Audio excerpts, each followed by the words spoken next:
গত ২৮ ফেব্রুয়ারি ইরানে আচমকা হামলা করে বসে ইসরায়েল ও আমেরিকা। সেদিনই নিহত হন দেশটির সর্বোচ্চ নেতা আয়াতুল্লাহ আলী খামেনি সহ অন্তত ৪০ শীর্ষ সামরিক কর্মকর্তা। এরপর থেকেই বদলে গেছে মধ্যপ্রাচ্য পরিস্থিতি। অবিরত চলছে হামলা পাল্টা হামলা, বাড়ছে হতাহতের সংখ্যা। ইরানি রেড ক্রিসেন্ট জানায়, চলমান এই সংঘাতে এখন পর্যন্ত ইরানে নিহত হয়েছে প্রায় ১৩০০-র বেশি সাধারণ মানুষ। এর মধ্যে নারী আছেন প্রায় ২০০ জন। হামলায় আহত কয়েক হাজার। বেসামরিক এলাকায় আমেরিকা ও ইসরায়েলের হামলায় ক্ষতিগ্রস্ত কমপক্ষে ২০টি স্কুল। প্রথম দিনের হামলায় ইরানের মিনাব শহরের একটি গার্লস স্কুল পরিণত হয় ধ্বংসস্তূপে।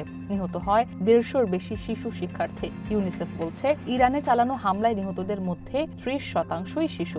মানবাধিকার সংস্থাগুলো একে আন্তর্জাতিক আইনের স্পষ্ট লঙ্ঘন বলে উল্লেখ করেছে।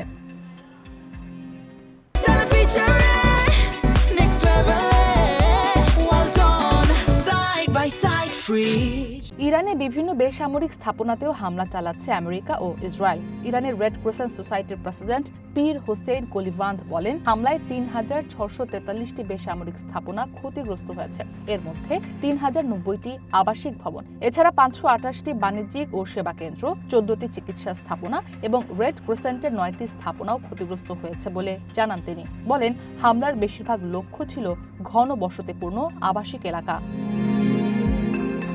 এমন অবস্থায় প্রাণ বাঁচাতে পরিবারসহ অনেক ইরানি নাগরিক প্রতিবেশী দেশগুলোতে আশ্রয় নিচ্ছে। হামলার তীব্রতা বাড়তে থাকার পর সীমান্ত এলাকায় ভিড় করতে শুরু করেন বেসামরিক নাগরিকরা। বলা হচ্ছে, এখন পর্যন্ত বাস্তুচ্যুত হয়েছেন কয়েক লাখ মানুষ। মধ্যপ্রাচ্যের এই সংঘাত বন্ধে আলোচনার আহ্বান জানাচ্ছে জাতিসংঘ সহ অন্যান্য বিশ্ব নেতারা। তবে যুদ্ধ খুব তাড়াতাড়ি শেষ হওয়ার সম্ভাবনা দেখা যাচ্ছে না। সেক্ষেত্রে চরম মানবিক সংকটের আশঙ্কা মানবাধিকার সংস্থাগুলোর। ইসরাত মুক্তি, ওয়ান ইন্টারন্যাশনাল ডেস্ক।